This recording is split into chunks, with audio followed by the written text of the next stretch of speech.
വയോധികയെ വീട്ടുവളപ്പിലെ ഉപയോഗശൂന്യമായ കിണറിൽ മരിച്ച നിലയിൽ കണ്ടെത്തി.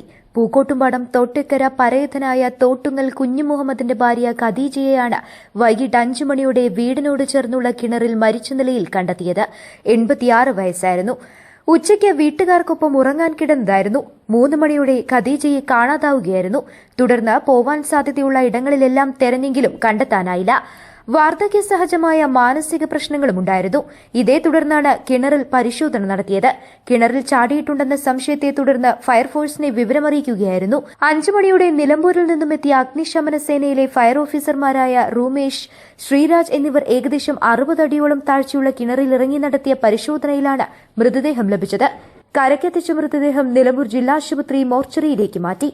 ഫയർ സ്റ്റേഷൻ ഓഫീസർ ബാബുരാജന്റെ നേതൃത്വത്തിൽ senior fire officer Markose, fire ഓഫീസർമാരായ ഫിറോസ്, രജിൻ രാജ്, അഖിൽ, സൂരജ്, ഹോംഗാർഡ് രവീന്ദ്രൻ എന്നിവരും പൂക്കോട്ടുംപാടം പോലീസും നാട്ടുകാരും ചേർന്നാണ് മൃതദേഹം പുറത്തെത്തിച്ചത്.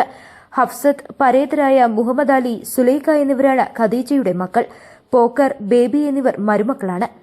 ന്യൂസ് നൗ സ്വന്തം.